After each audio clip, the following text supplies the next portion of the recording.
Muy bien.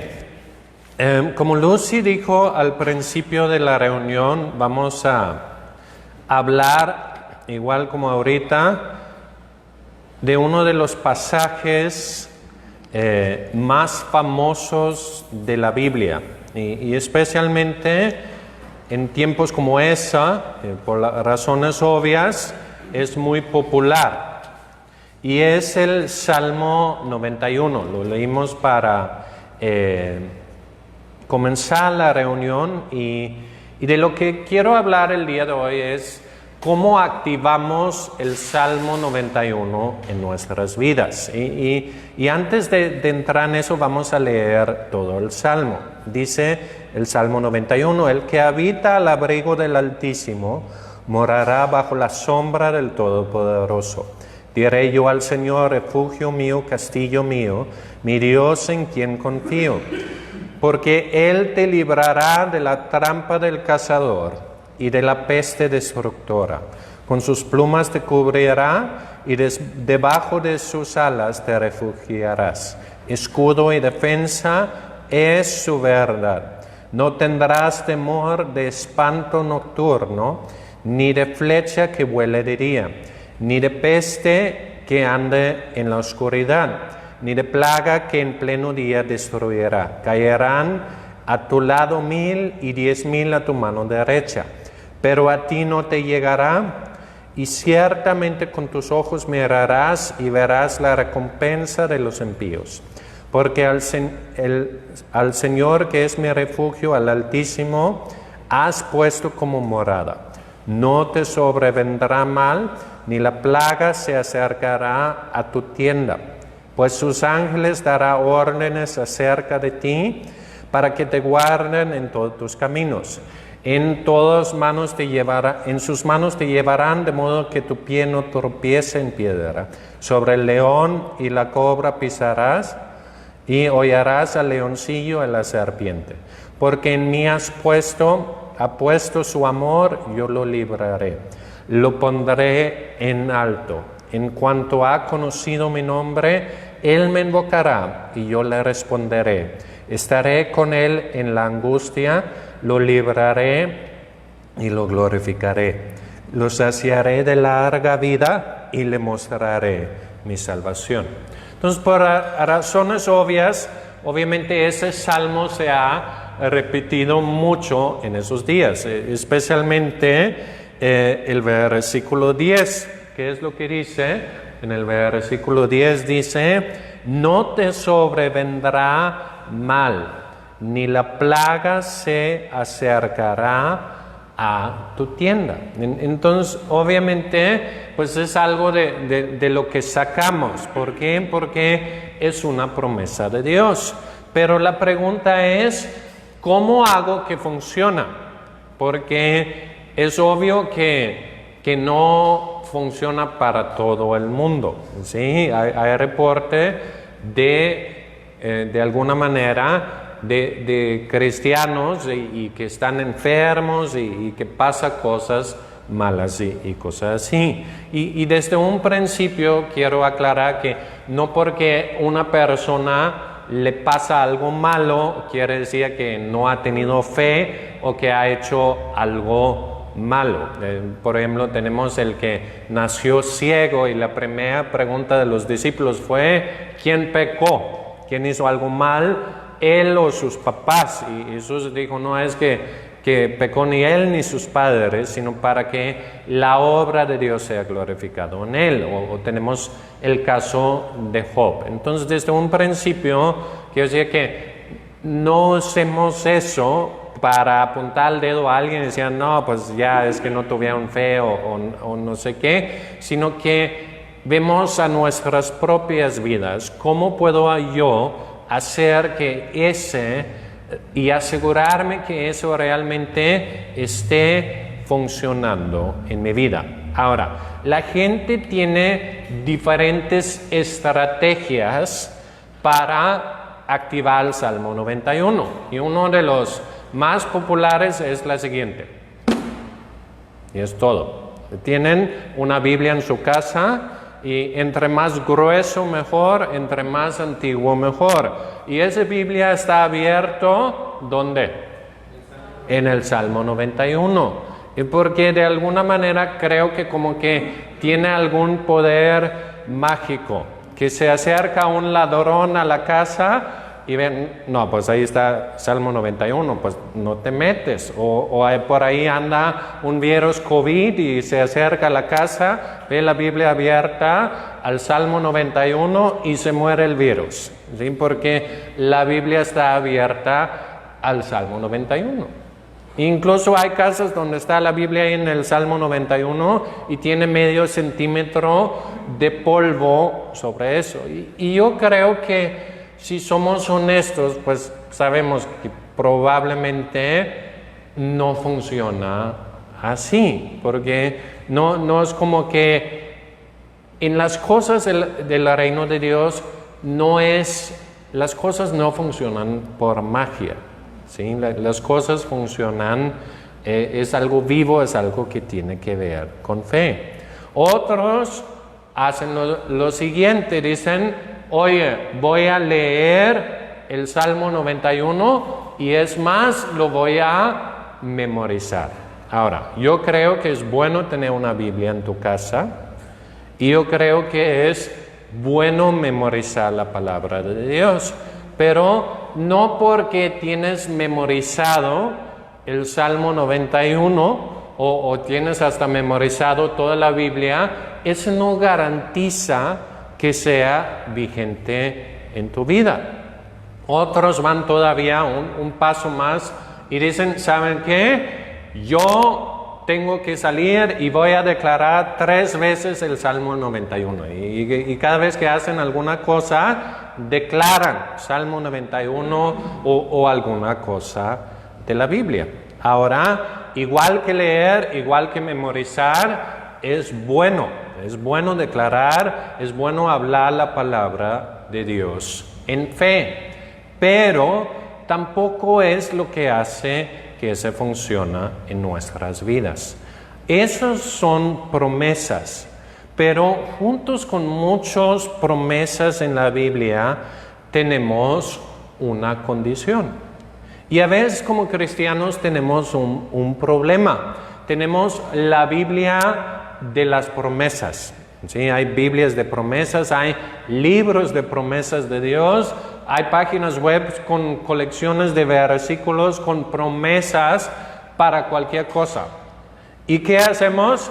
Hay que necesito promesa para tal cosa, encontramos el versículo y ¿qué hacemos con todo lo que está alrededor? Ay, se nos olvida, ¿sí? Se nos olvida, como la que dije. Todo lo puedo en Cristo que me fortalece. Y lo agarramos y lo aplicamos como alguna frase mágica. Algo está imposible, no te preocupes, todo lo puedo en Cristo que me fortalece. Y se nos olvida que junto hablaba de una situación como el caso de Filipenses 4:13, o a veces hay una condición. Por ejemplo, Jesús dijo, pide lo que quieres y os será hecho, ¿sí o no? Sí lo dijo, pero ¿qué dijo antes? Si permanecen en mí y mi palabra permanece en ustedes, entonces pide lo que quieran y que os será hecho. ¿Por qué? Porque si la palabra de Dios permanece en mí, ¿qué tipo de cosas voy a pedir? No las tonterías que siempre ando pidiendo, voy a pedir cosas que realmente son alineados a los propósitos de Dios. Y aparte, si la palabra de Dios realmente permanece en mí, voy a tener la fe para llevar la oración a cabo. Y por eso, junto con la promesa, hay una condición, ¿ok? Igualmente en el Salmo 91 tenemos unas promesas maravillosas, ¿ok? Pero ¿para quiénes aplican? Dicen un principio que dice, el que habita al abrigo del Altísimo morará bajo la sombra del Todopoderoso. ¿Ok? Esa es la condición. Todo lo que resta aplica para ¿quién? El que habita al abrigo del Altísimo. Y la pregunta que quiero hacer el día de hoy y que de alguna manera disparó todo ese pensamiento para mí hace algunas noches. He tenido algunas noches donde no he podido dormir, no he tenido miedo no sé, creo que es una experiencia de varios.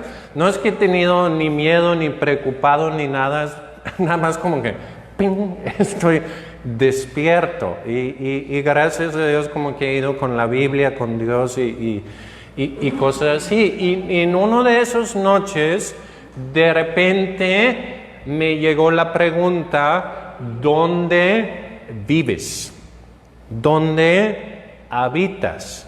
Porque ese versículo aplica para los que habitan al abrigo del Altísimo. Y a veces tenemos una situación, a veces somos como a veces somos en la vida, a veces tenemos un credencial, un INE un poco obsoleto, donde en nuestro INE dice una dirección, pero si vamos ahí buscamos a la persona, ¿qué van a decir? No, es que no vive aquí. No, sí, su dirección de su INE es ahí, pero realmente no vive ahí. Y a veces somos así. Nuestra dirección oficial es con Dios. Yo soy cristiano, hice la oración, me bauticé, voy a la iglesia, etc. Es mi dirección oficial, es lo que me dice mi INE. Henrik Andersen, cristiano, dirección en Cristo. ¿Ok? Pero donde vivo, tal vez. Ahora, ¿cuál es el lugar donde vive? Me puse a pensar un poco y creo que hay 3 características. Donde tú vives es el lugar donde tú te alimentas, es el lugar donde buscas protección y es tu lugar de reposo. ¿Ok? Esas 3 cosas. Donde tú encuentras protección, donde encuentras alimento y donde encuentras reposo. Es donde realmente vives. Ahora, si vemos el versículo, dice, el que habita al abrigo del Altísimo. ¿Sí? Esa palabra al abrigo me causa un poco ruido, como que me imagino a Dios con un abrigo muy grande y de alguna manera vivo ahí. Y es una traducción un poco extraño tal vez, pero la palabra abrigo en todo el resto de la Biblia, lo pueden buscar, si lo buscan ahí en hebreo, habla de lugar escondido o lugar secreto. ¿Ves? Entonces, lo que realmente dice es el que habita en el lugar escondido del Altísimo. Y pues sí entendemos la imagen, el abrigo, estamos escondidos bajo el abrigo, pero realmente es en el lugar secreto de Dios. Ahora, ¿dónde está el lugar secreto de Dios? El lugar secreto de Dios, por lo menos donde no está en público, ¿sí? O lo que haces en público tiene muy poco que ver con donde realmente vives, ¿sí? Donde realmente vives hablando de tu corazón, hablando espiritualmente, tiene poco que ver con lo que haces en público y todo que vea con lo que haces en privado, en el lugar secreto. Entonces, en el lugar secreto, ¿qué haces? Porque es quien realmente eres, es donde realmente está tu corazón. Y hay esas tres cosas que mencioné. Cuando te sientes en peligro, cuando sientes alguna amenaza o algo así, ¿a quién o a qué acudas? ¿Sí? Cuando estás en angustia, cuando sientes temor, ¿a quién o a qué acudes? Porque realmente a quién o a qué acudes es donde está tu hogar espiritual. Porque nuestro hogar, yo llego a mi casa, entro, pongo el seguro y cuando estoy dentro de mi casa y está puesto el seguro, ¿cómo me siento? Me siento más o menos seguro porque estoy en mi casa. Ya llegué a mi hogar. Y en el mismo sentido, hay un lugar donde cuando mi corazón siente angustia, mi corazón siente temor, yo tengo que ver dónde consuelo mi corazón, dónde calmo mi corazón. Porque donde yo hago eso es como el lugar de reposo de mi corazón. Es donde vive mi corazón. Y el autor del Salmo que dijo, diré yo al Señor, refugio mío, castillo mío, mi Dios en quien confío. Entonces, si tengo miedo de una enfermedad, si tengo miedo de escasez económica, si tengo miedo del futuro, ¿a dónde voy a buscar con frecuencia? Y el lugar que buscas es tu hogar, es donde realmente habitas. Y a veces vamos a los lugares equivocados. Sentimos temor y algunos que buscan alguna sustancia, una copita de vino para calmar los nervios o no sé qué, o un cigarro o ver algo en la televisión hasta que se me olvida.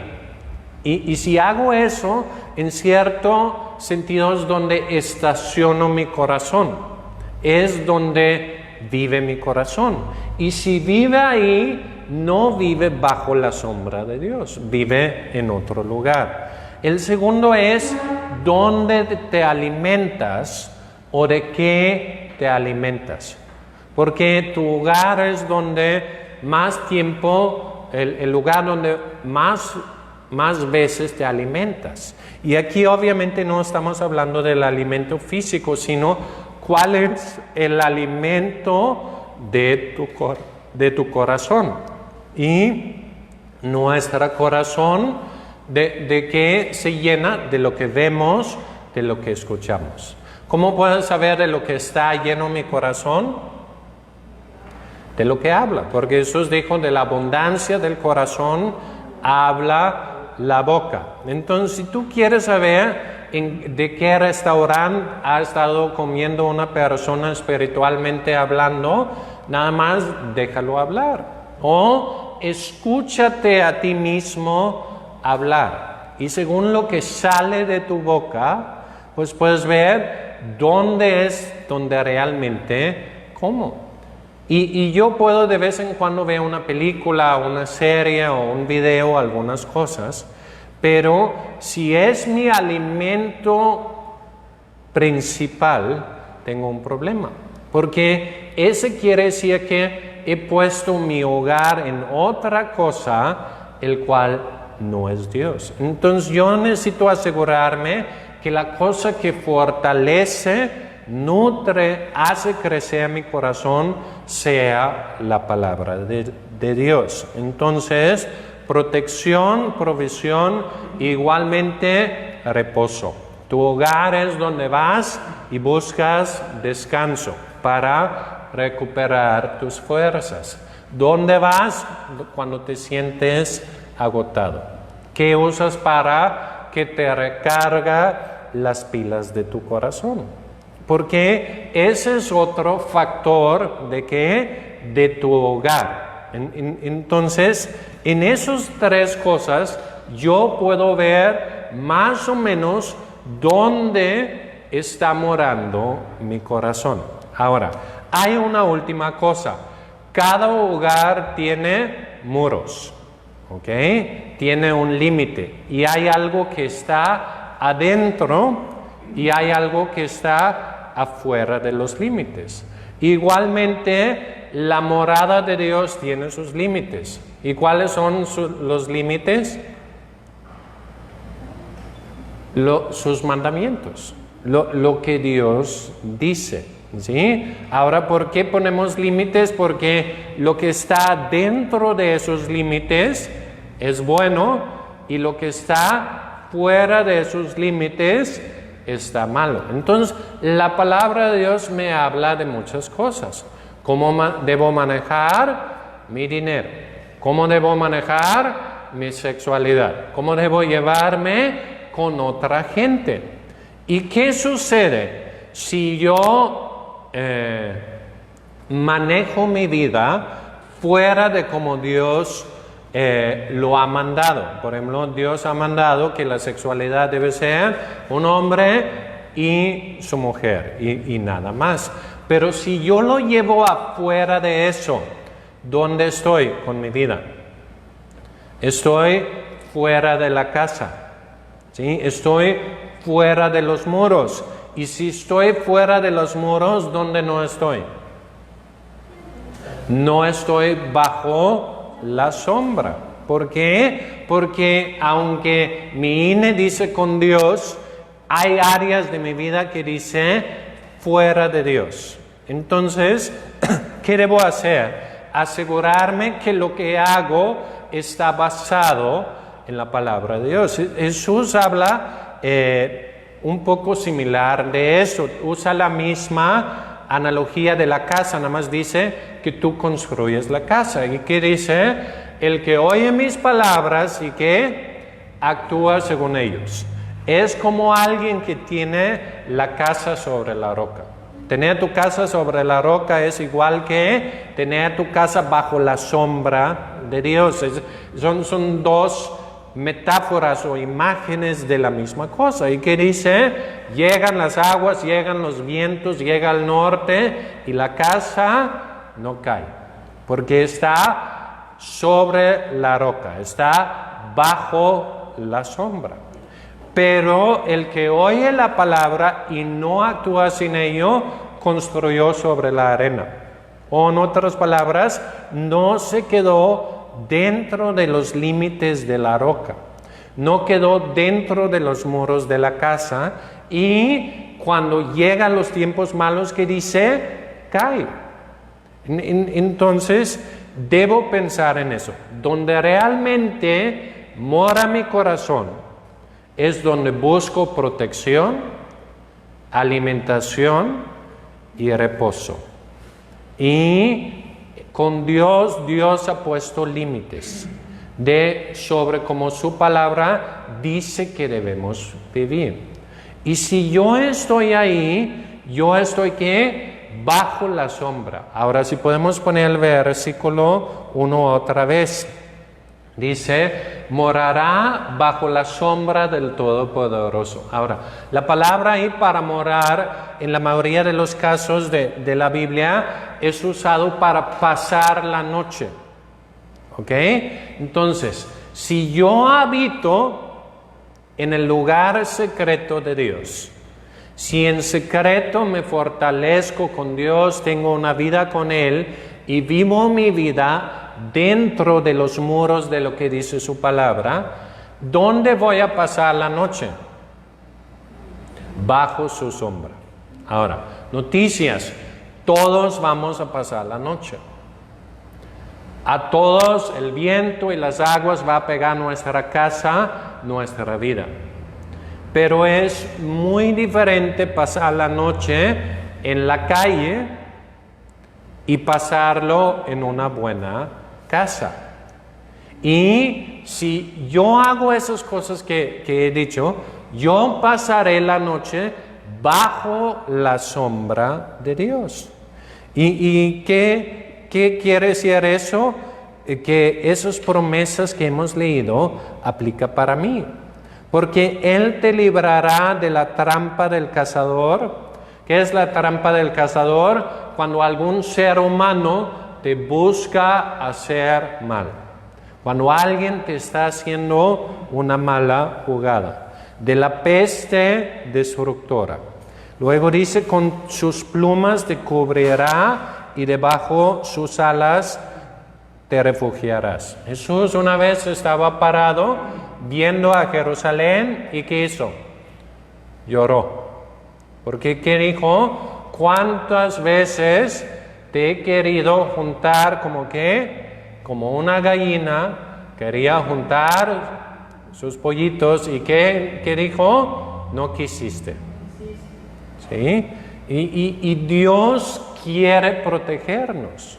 Dios quiere cuidarnos, pero a veces no queremos. ¿Por qué? Porque insistimos saciarnos con cosas que no es Dios.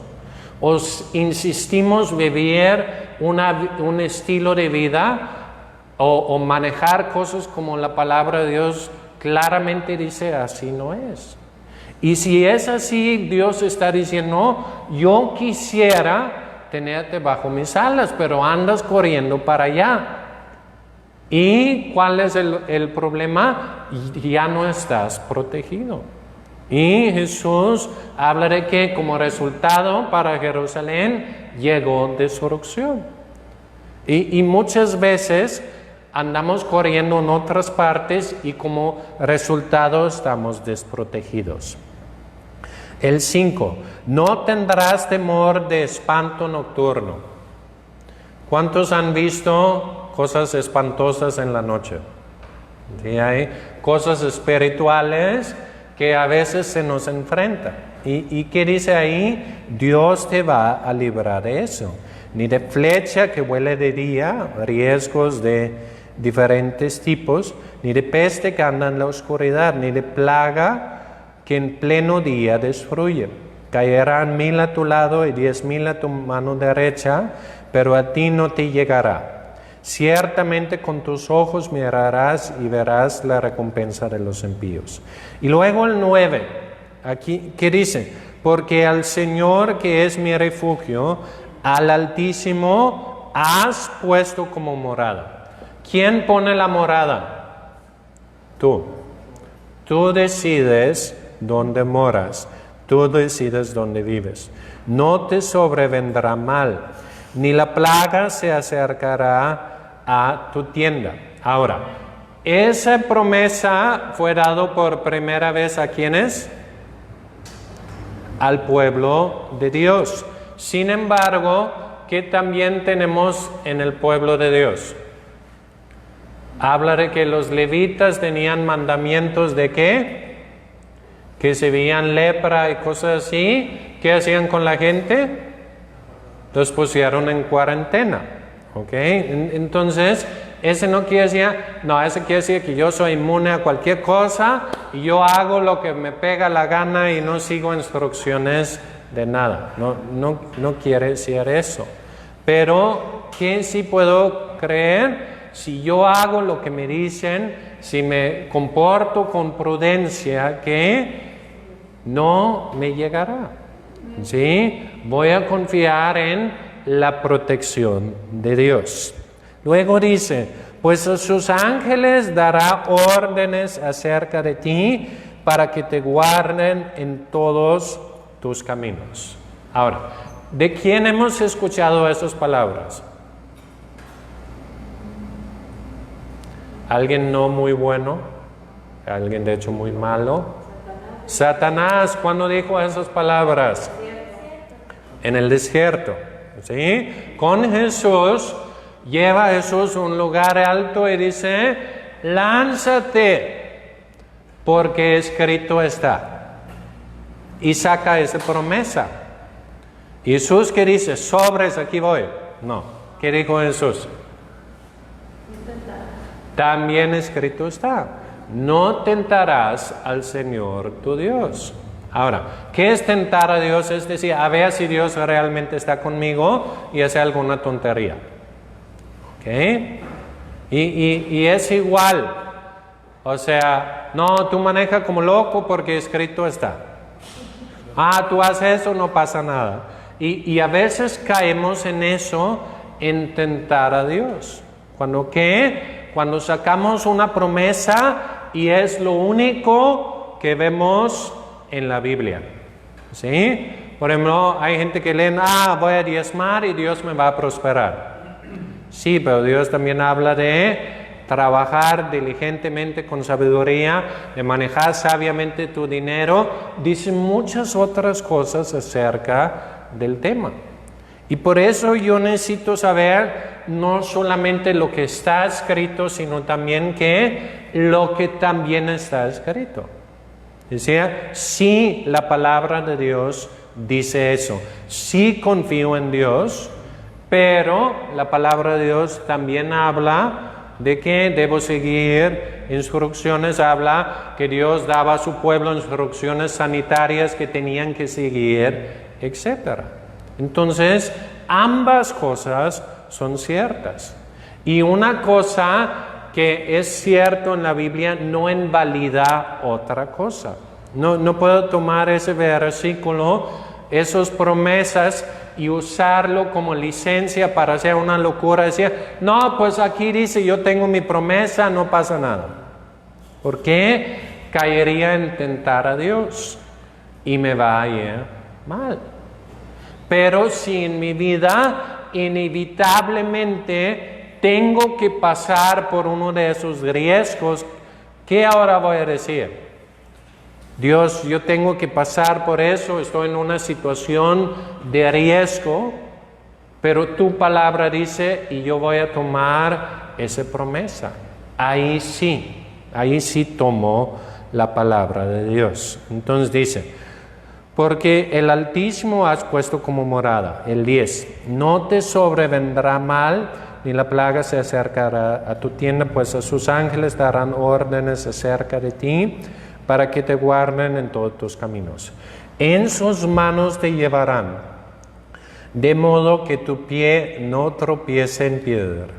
Sobre el león y la cobra pisarás, y hollarás al leoncillo y a la serpiente.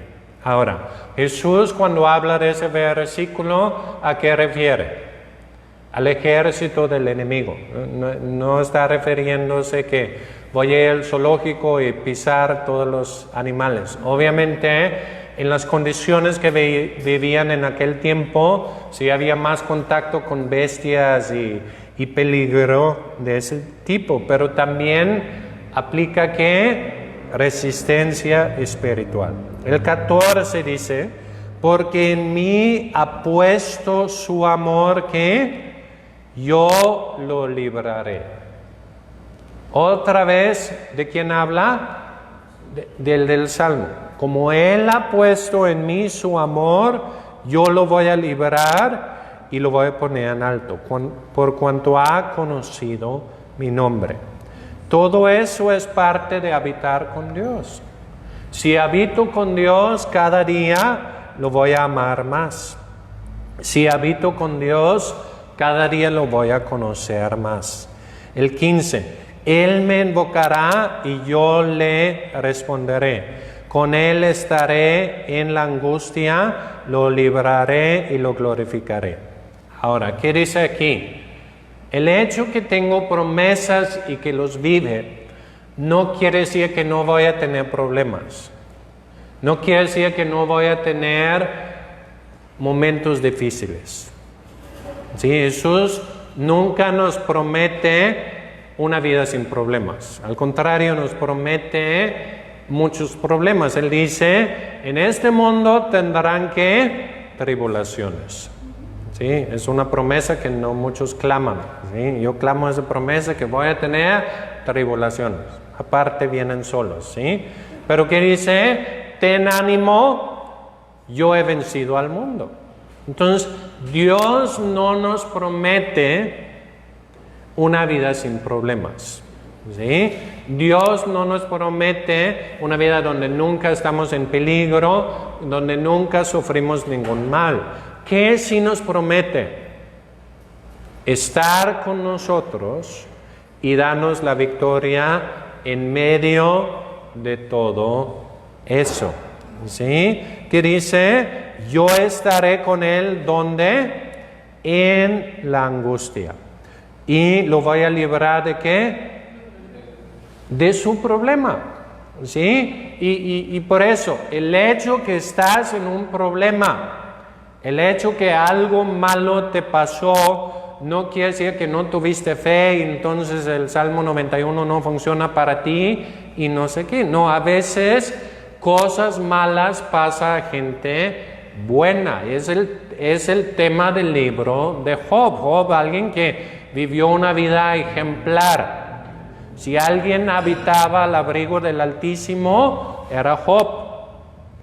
Y de todos modos le llegó una prueba. Ahora, Job es el caso extremo. Es como todo llevado al extremo para mostrarnos un ejemplo.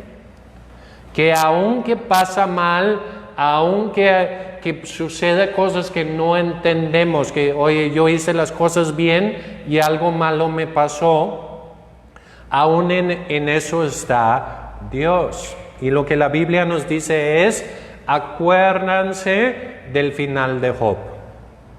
¿Cuál fue el final de Job? Dios lo restauró y le dio el doble de todo. ¿Sí? ¿Qué dice? Porque en mí ha puesto su amor, yo lo libraré y lo pondré en alto. A veces la vida nos lleva abajo. A veces el enemigo nos lleva abajo. A veces las circunstancias nos lleva abajo. Pero el cristiano es como madera. Lo puedes sumergir bajo el agua, pero el momento que lo suelta, ¿qué pasa? Va para arriba. Y es igual, si yo sigo a la mano de Dios, ¿Dios a dónde va? Para arriba. ¿Sí? Y Dios habla de que su plan para mí es un buen fin. Entonces, si lo que estoy pasando no es bueno, pues no es el fin. Y lo que yo debo hacer es no parar, sino seguir aferrado a la mano de Dios. Es decir, aunque anda en valle de sombra de muerte, aunque anda en valle de escasez, aunque anda en valle de enfermedad, aunque anda en valle de angustia, de lo que sea, no temeré porque tú estás conmigo. Y no es la estación final, voy al otro lado, voy a seguir adelante. Y no importa qué estás pasando, ahí está Dios contigo. ¿Y qué dice? Lo que el salmo que mencionamos en la alabanza dice, aderezas mesa delante de mí, enfrente de todos mis angustiadores. Piensa todo lo que te causa angustia. Y en medio de eso Dios dice, yo me voy a encontrar contigo enfrente de todos esos y yo te voy a fortalecer. Yo estaré, Él me invocará. Cuando estamos en crisis, cuando estamos en problemas, ¿qué debemos hacer? Invocar a Dios. Decía, Dios, estoy en problemas y yo vivo en tu casa. Y yo creo que tú me has dado esas promesas y yo los voy a creer. Y si somos buena onda, ¿qué hacemos también? Nos acordamos de nuestros hermanos. Y si vemos que ellos están en problemas, también hablamos a Dios acerca de ellos. Dios, ellos te aman a ti, ellos te buscan a ti, ayúdales, ser su ayuda. Él me invocará, yo le responderé, con él estaré en la angustia. Lo libraré y lo glorificaré. Lo saciaré con larga vida, le mostraré mi salvación. Entonces, así funciona. Vemos qué ha Dios dicho y para quién es. ¿Para quién es? Para el que su corazón vive con Dios. Para el que dice, Dios, donde tú estás, quiero estar. Donde tú estás y lo que tú has dicho, eso voy a hacer.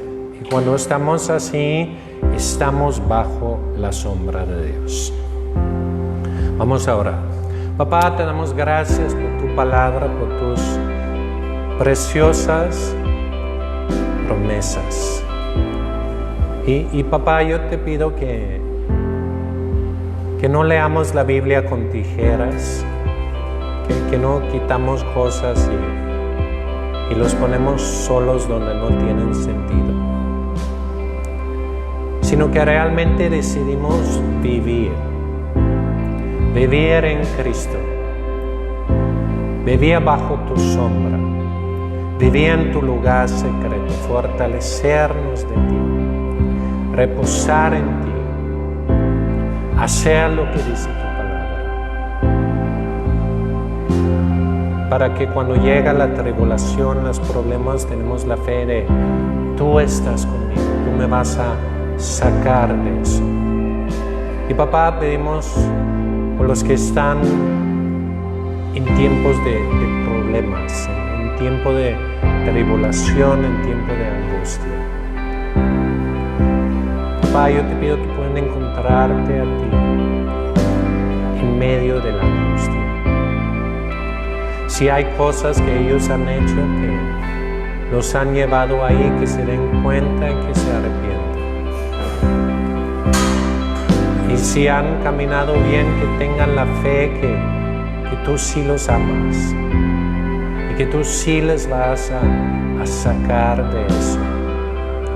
Muéstrales tu salvación. Y papá, yo pido que en esos días que en muchas maneras son difíciles, muéstranos tu salvación.